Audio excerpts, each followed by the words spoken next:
Alrighty, folks, and with that break over, I am hearing that the incredible XevenstevensX, the Stevens, is going to be running Sly 2 Band of Thieves next, that we're ready to roll with that. Stevens, show us how it's done.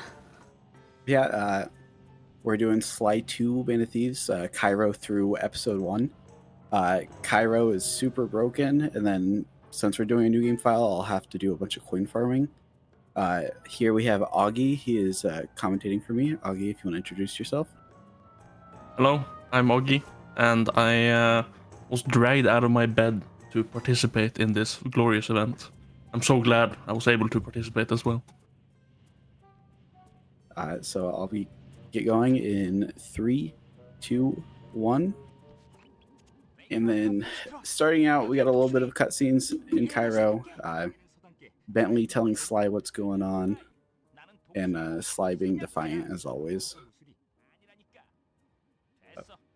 Yeah, they have a little banter going on here. This is Korean, if you didn't notice. You know, as Sly runners, we are fully understanding of the languages. So, you know, you guys might not be able to read it, but we can. So they're basically just talking about them doing a little heist, but, you know, you don't need to think about that, because we're just gonna go straight into the Cairo here. So yeah, basically, first of all, there's gonna be like 3 big skips we're gonna be doing here. First, Stevens is doing beautiful pillar jump into a straight oob. Oh my god! Okay, that is just way too clean. Now try the quad jump. Okay, let's see here. Not quite. Very close. So essentially, now we just skipped a whole section with Bentley opening like a laser gate by furiously hacking at the mainframe. We don't want to hear that. Bentley has been known to talk a little bit too much sometimes. So we're just gonna skip that. Now here comes up the part of Murray. Oh no, wait, just hold on. We're just gonna go around this building here. A little unintended there. Probably from the developers. Don't know if they intended you to use glitches and stuff. But now we skipped the entire Murray section. And now we're gonna do Carmelita. Oh no, we are also skipping Carmelita here. So here coming up, it's gonna be a little bit of a hard area. So there is a lot of void going on here. So Stevens jumped over a void there. Now we have to get over a gap here. Playing it very safe. Waiting for the camera to turn. Don't want to void out.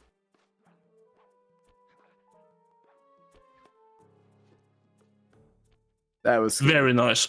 Oh, okay. That's the most stressful part about them doing Sly 2 marathon runs.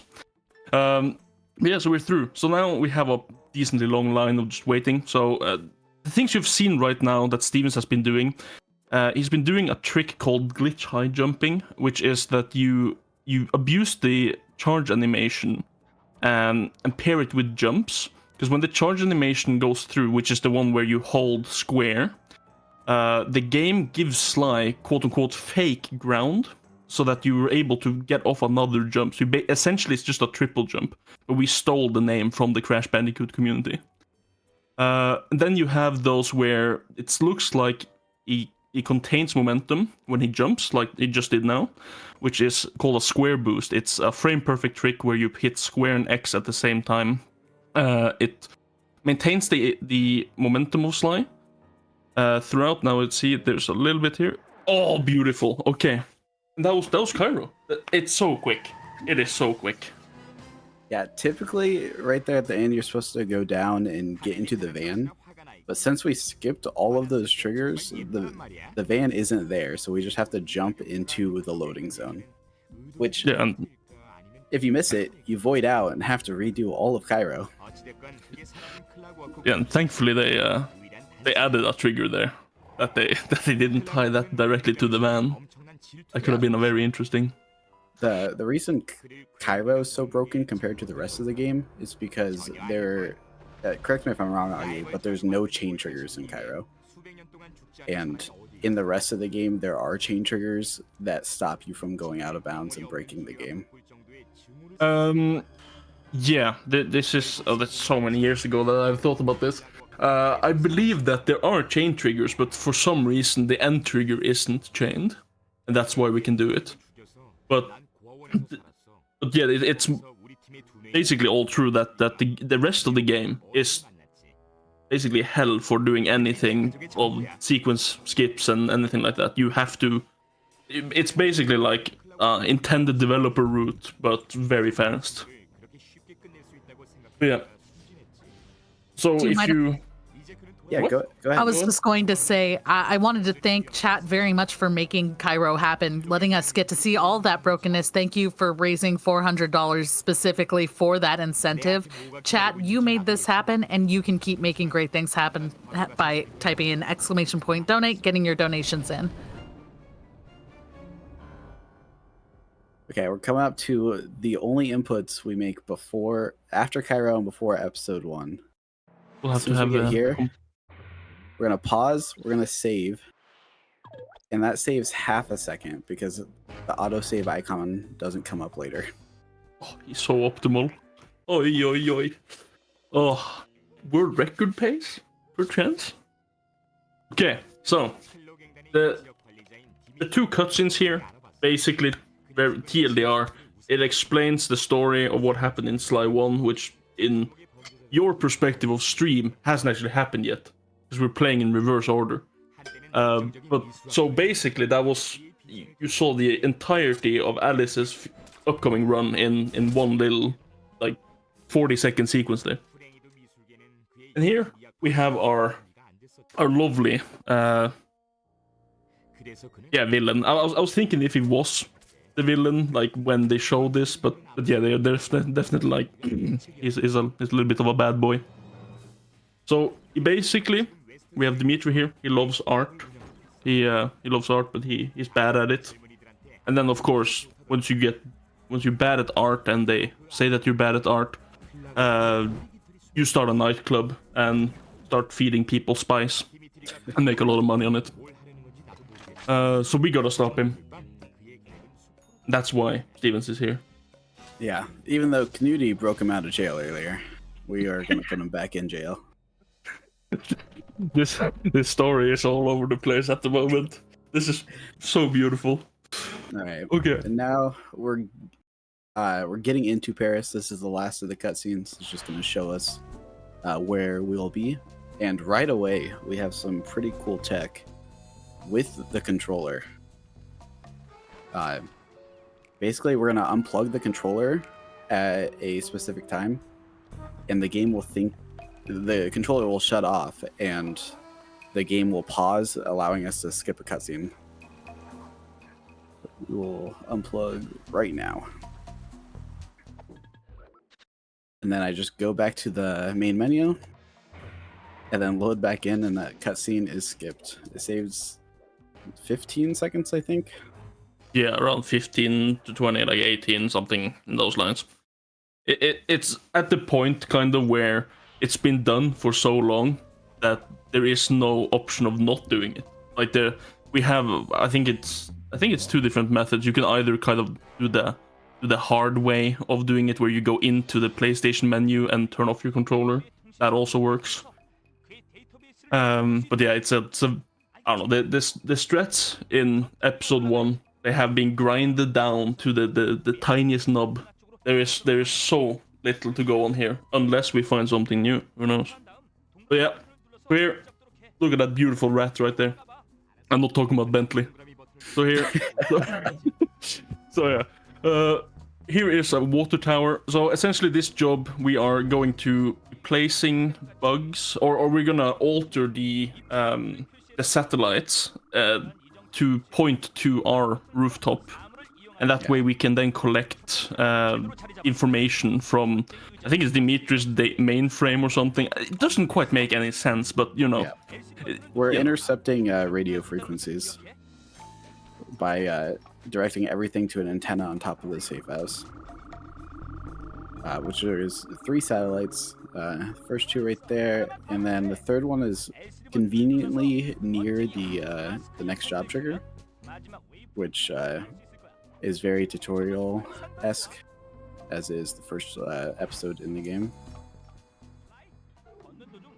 But Yeah, that is also a part of the one kind of a bigger thing in the game where the route is put up to you have some options when you get into later episodes or later in the episode where you can pick and choose which job you want to do. So the routing is it's very important that we route it so that you're close to the next job trigger or as close as you can be. But yeah, that was the first job.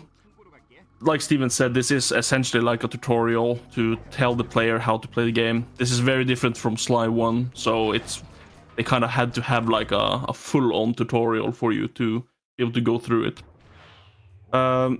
Getting into probably the hardest trick in the run I'm doing today. We're gonna let Murray beat up these rats, and then I'm gonna attempt to perform what's called table clip, which will skip like a 15-20 second long cutscene, if I can do it right.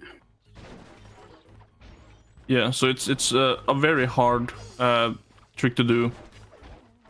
There is many ways you can still make it, even if Stevens doesn't do all 4 inputs 100% correctly. But oh my, that is so beautiful. No, we need Murray to. I think you're good. Wait, you're good. Yeah. You're good. Okay. Yeah. So basically, what happened there? Stevens did what's called a table clip, which is that you use the charge animation of square, and then you press circle to go under the table. When you do that, Sly flies out of the other side of the table, and you then pair that up with I guess it's called a triangle or an uppercut attack, and that stops your momentum. And Stevens did it perfectly. But Murray sometimes can jump like through and stop you there, because you need to have a Bentley dialogue, like we talked about earlier with the chain triggers. If you don't get that Bentley dialogue and you continue, nothing like this trigger in the end here with the vent will not be there. You will not be able to continue. Oh my god, he did vent clip during a marathon. Oh, you're crazy. If you miss that, you have to load and redo the entire level again, the entire job again. Which I've only ever missed it once, so it doesn't really scare me. Basically, you veer off to like the right or the left, and you just void out rather than hitting the trigger. But now we see Dimitri again. He's in his little lair, too close, and we're just gonna take a couple pictures of what he has going on down here. Get him, get the generator. Please do not blow up the generator. The management, not the band. And then the tail feathers that are not rectangle, but print rectangle. So, yep. Because he is printing money using the clockwork tail feathers. Because the tail feathers has, or the rest of the parts as well, but the tail feathers that he received from a character that we surely don't know throughout the entire game, he basically makes a money printing machine. They have a rare alloy that like never breaks down or something super scientific and cool. But yeah, so that's how Dimitri got so rich. He just started printing money. It's not recommended if anybody were thinking that. Yeah. But yeah. So what you just saw Stevens do now, he reset the game, because their Bentley would have to have a, like, if you imagine, if you were born at that point, but imagine the early 2000s, you had those like slideshow machines, you know, the light, and the teacher put the like transparent paper on top, and it was all like the weird smell and stuff. That's exactly what Bentley would be doing. But we don't want to listen to that because it's very slow. So once it auto saves, it doesn't care if you watch the cutscene or not. You can turn off your console and turn it on again, and you'll be able to spawn right after the cutscene, so in the safe house. And that's not 100% sure how much it saves, but it saves a good amount of time throughout the run, multiple minutes. Yeah, it depends on how long the cutscenes are compared to how long your reset times are. Yeah. Yeah, now we're gonna do the hardest trick in the game. Oh my god, chair jump first try. That is an old joke, because there was one specific runner that had extreme troubles landing on that chair. Which, to be fair, it is not the easiest part to land on the chair, but it is not the hardest trick in the game. Yeah, it's pretty easy, especially with the double jump. And you're supposed to go around this whole room, like sneaking around. We're just gonna run through and right to the end, jump up here, and then we are going to bug Dimitri's office with this painting, and then take his. Weirdly enough, is of Sly. By the way, which is a very interesting thing, to bug someone's office and change their painting out with a painting of yourself as a kid. But you know, Sly just has a little style. It was actually a gold split for me. Oi, oi, oi. Dude, what am I saying, dude? Come on, he's so fast. He's so fast. Chat, let's get some gold split hype. Now, this is the other thing, since we're playing on a new game file. If I was just doing an episode run, I would already have all the gadgets I need bought.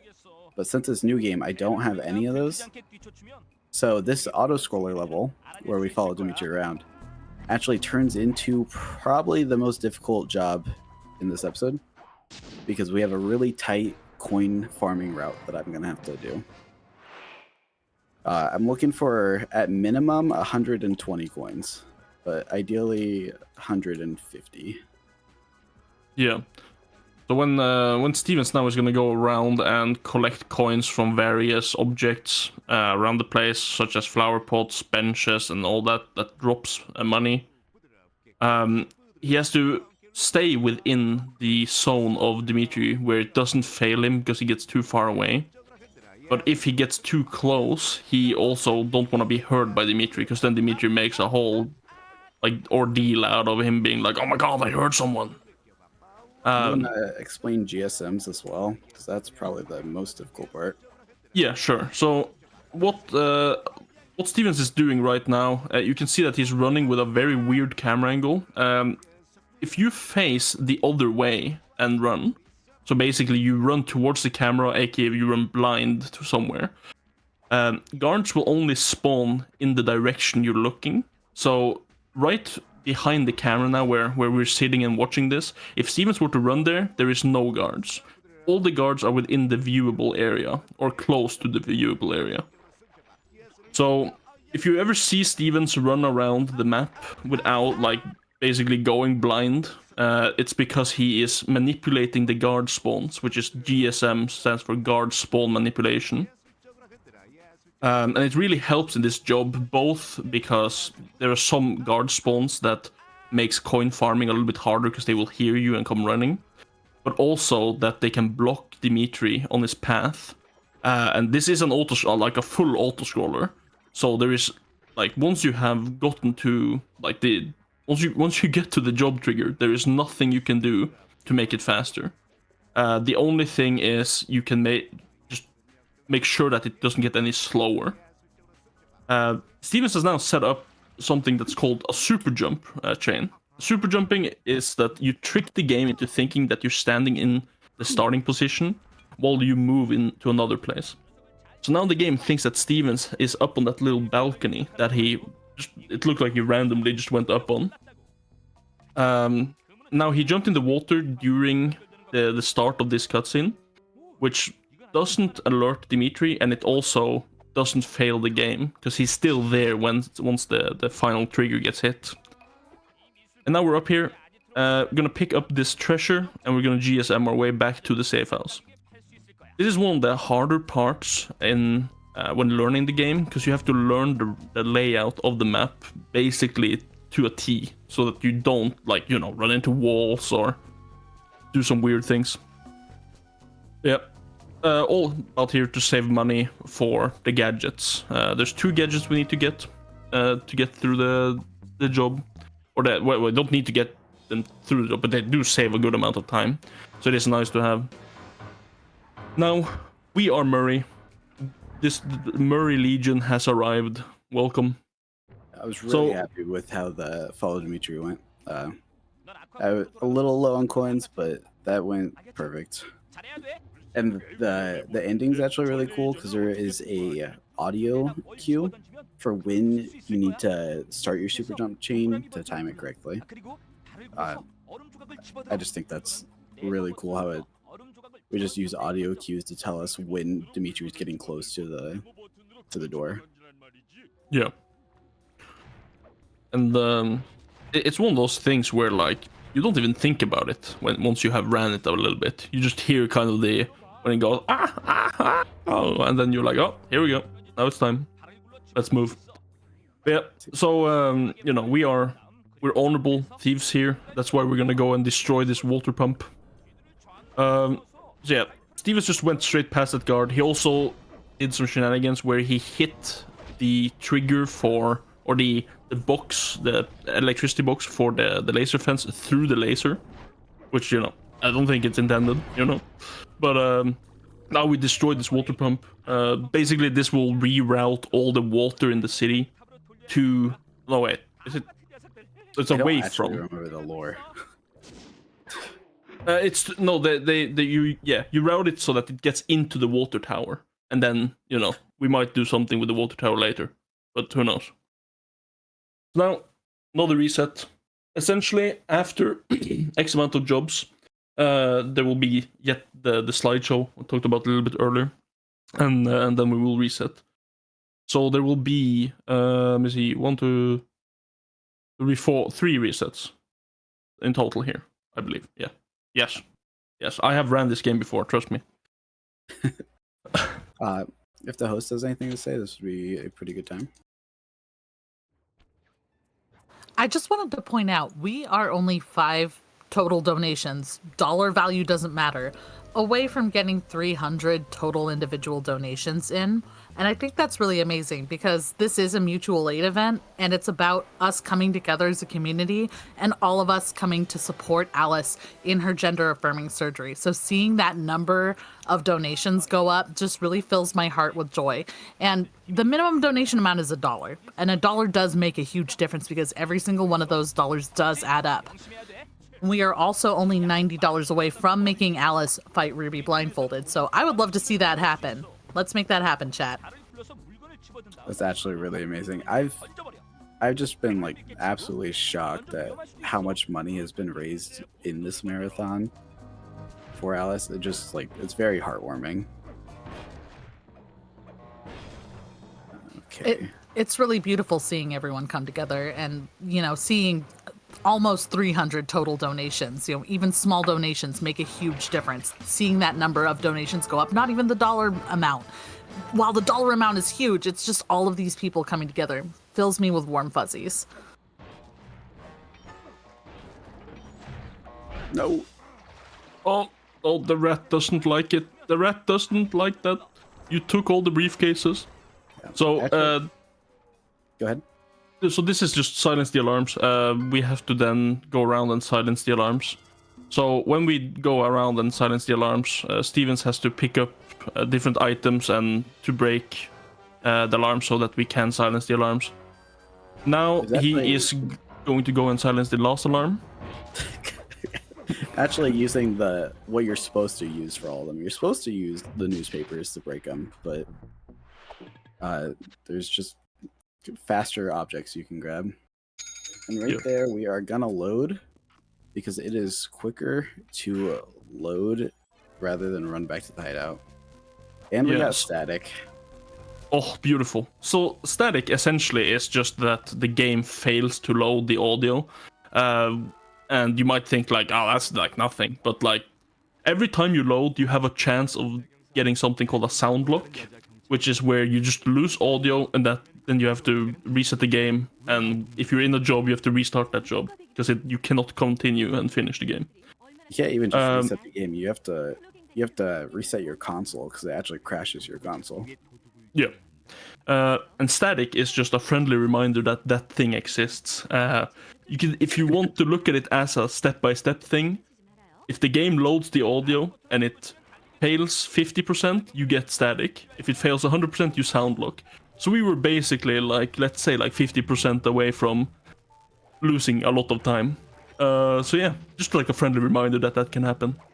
Also, if you did hear an alarm go off, that is actually not random. You might think like, oh, Stevens forgot to turn off his alarm.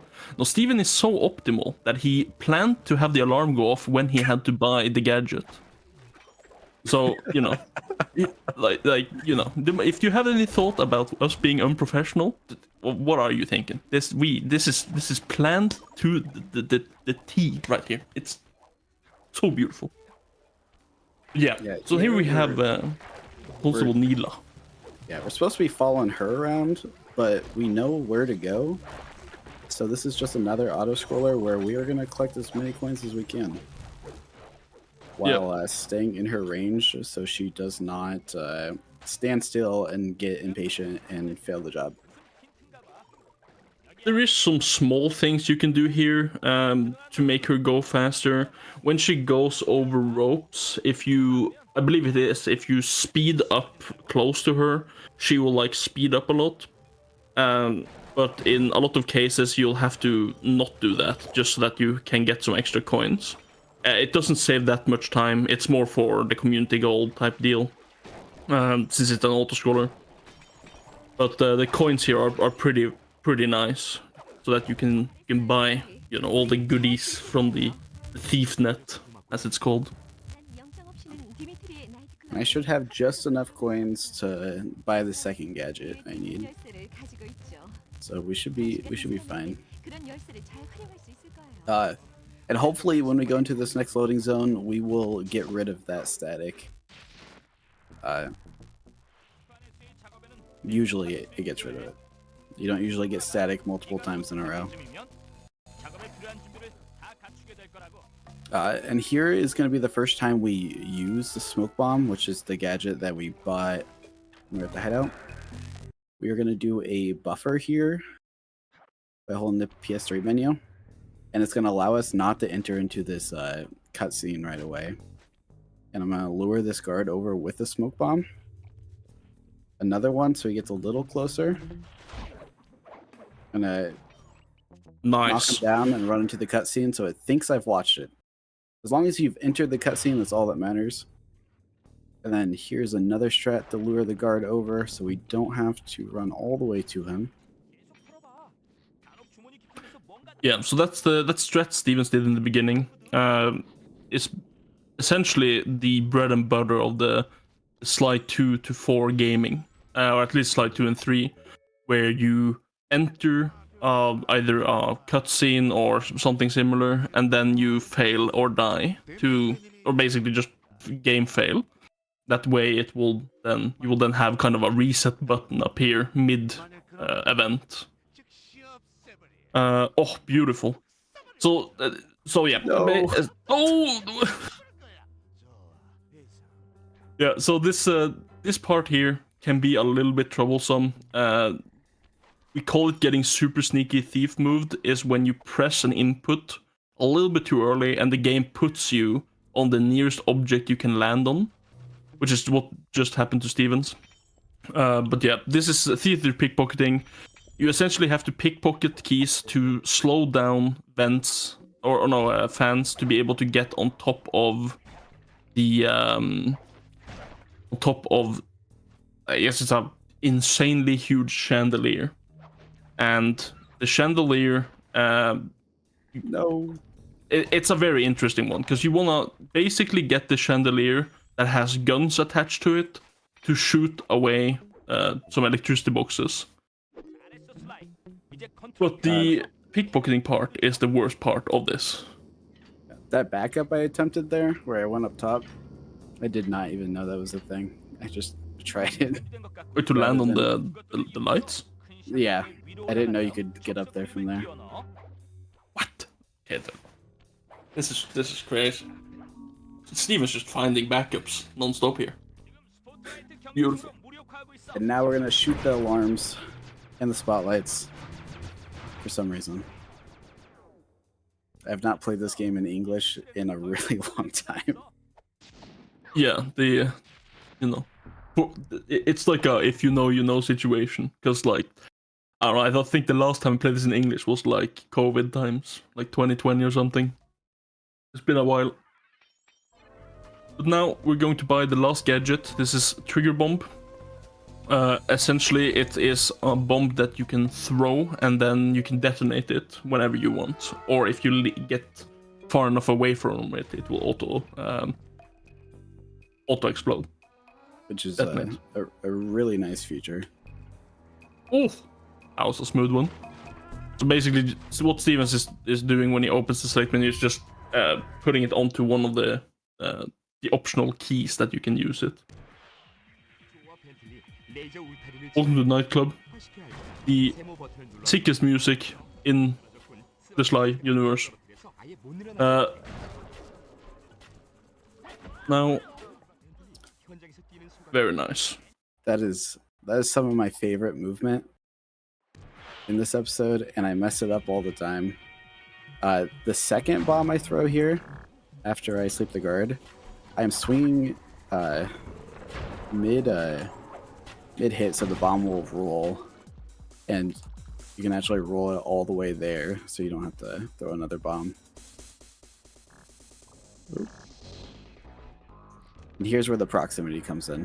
I threw that first bomb, but didn't detonate it, and the proximity works out perfectly to where when I get into range for the next one, it just blows up, and then I'm doing a animation skip by having them play at the same time. Yeah, so normally you would have to watch each of these animations of kind of the structural damage being done to what holds up this disco ball. But we don't need that. We only need to watch it twice, which saves a good amount of time. Bentley on the dance floor just vibing. Very nice.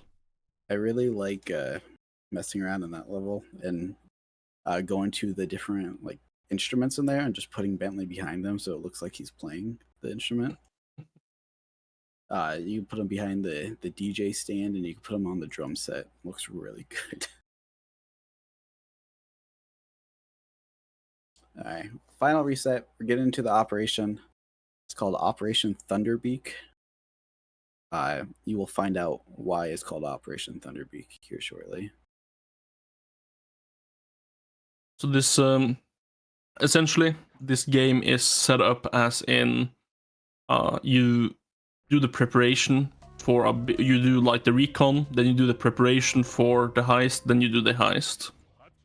So it's kind of like watching Ocean's 11, or I don't know which one we're at now, but one of those like cool heist movies.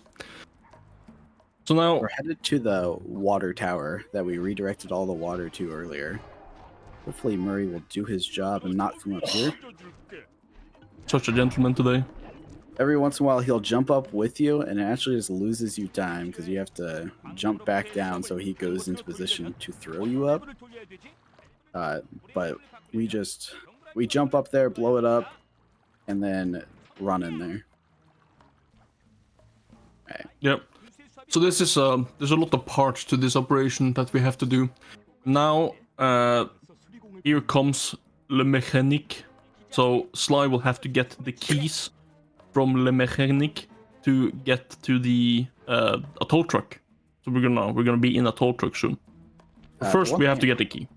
The one thing I don't understand is he could just walk to the water tower rather than walking to the tow truck first. We got the key. Yeah, but the tools, Stevens. That is true. What do you think he has? Murray and Bentley here, and then Murray and Bentley are gonna go get the tow truck. So we can show you why it's called Operation Thunderbeak. Very clean. Yeah. Murray's line here is so good in English. He says like, I think it's like, can I I get to drive a tow truck or something like that. So now we're doing something called cock strats, because it's a peacock, obviously. So essentially, what Stevens did there is that he gets up to the point with a glitch high jump that you're not supposed to get to without doing some super sneaky thief moves, and then he jumps and hits the trigger for where the game kind of takes over control. And if you're not on the pipe, you'll basically just be sent to the final part, which does save time, which is very nice. Now Stevens is beating up some rats, because the rats, they don't like the tow truck, now that the mechanic is not in the tow truck. So yeah, Stevens just has to take out these rats in an effective way. The little tech here found by Centro is just the double hitting. So you can hit a rat, then while it's falling and ready to get up, you can use a triangle attack to hit it once more. And it's much faster than letting it come back up and hitting it. You need 4 hits in total to kill each rat. Oh, that went pretty well. Not the sound. That is why it's called Operation Thunderbeak. Because now, opening up the water fountain, we go into Dimitri's little lair that we took pictures in earlier. This is probably has one of the best lines in the game within this conversation. Sadly, we will not hear it since we are playing in Korean. What is your favorite line from Dimitri here? It's the very last one. The "Let me shine you." Yeah. I forget the full line. It's yeah, I also forget the full line. I think my favorite one is when he says, "What's with the clocks, bro?" So essentially, Dimitri has a very, very interesting thing where he is like a French lizard, and he learned English by reading scribbles in toilet walls. It's like the lore. And you know, in toilet walls there is perfect academic English always written there. Okay, So this fight's really cool. I'm gonna cut you off, Augie. So Sure. right here, I'm gonna do some run taps while he shoots me, and then I'm gonna run up to him and do more, and it lets me get a stealthy attack off, which does more damage.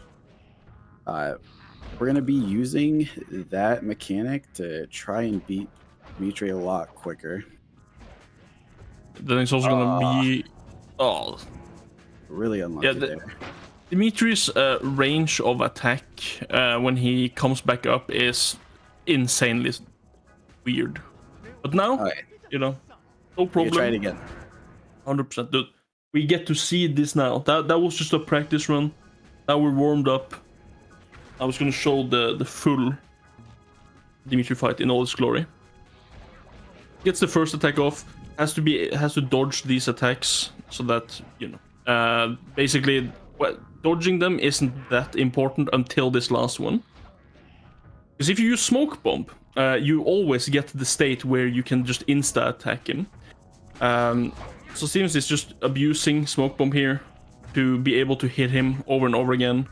And one last hit, and boom, time. GG, incredible. The worst part is not actually him hitting you, it's his get up. When Dimitri jumps up, he can damage you, and it's like a really long time period, and that's where you tend to take the most damage.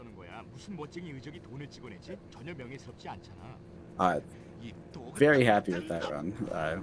The Dimitri fight is very difficult, so having a death there is okay.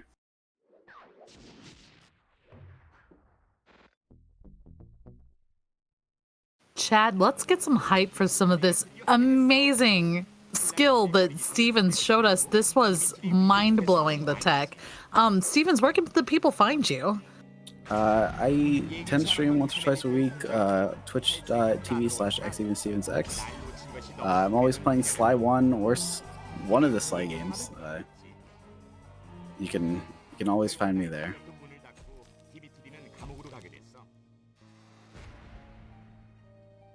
And then Augie, what about you? You can find me on slygolds.com, the greatest website ever created. Shout out Sly Golds.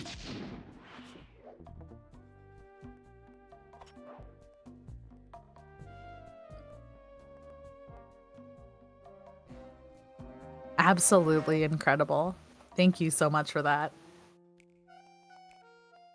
Yeah, it was really happy to be here to support Alice. This has been an amazing marathon to watch and be a part of. I was really excited to be the second to last run, with Alice finishing it off in the grand finale, doing the best category, Coindo. I'm very excited for that. I hear you're the record holder in that category. I currently am. Yeah, Alice inspired me to run it. I don't think she realized how much she was motivating me to run the category at the time. We pushed the world record down like 30-40 minutes within a year, which is just nuts. Absolutely incredible. Well, Stevens, thank you so much again for that incredible showcase. We are going to be heading to a quick break here, and then we'll have our finale starring the one, the only, the amazing Alice at Wonderland Games.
All right. Well, I hope you all have gotten in a good stretch, have gotten hydrated, are preparing yourselves for the massive hype that is about to happen, because the Clockwork Ophelia is coming onto the host mic while my time here running through Wonderland is done.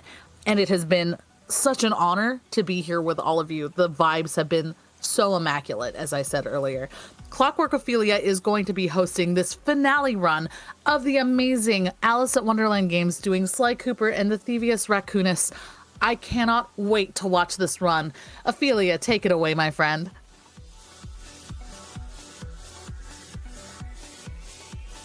Well, Babs, thank you so much for that. Y'all, give it up for Hockey Babbler. She's fantastic, just absolutely amazing. We have had some great hosts, great runs, and amazing things going on over this past 5 days of speed runs. I'm blown away with what we were able to do. But I do want to say, we do have a little bit more for you. We have one run left, and it will be with the lovely woman of the hour. It will be Sly Cooper and the Thieves Raccoonus with Alice at Wonderland's Games. Now, we have been raising money for Alice throughout this entire 5 days that we have been here.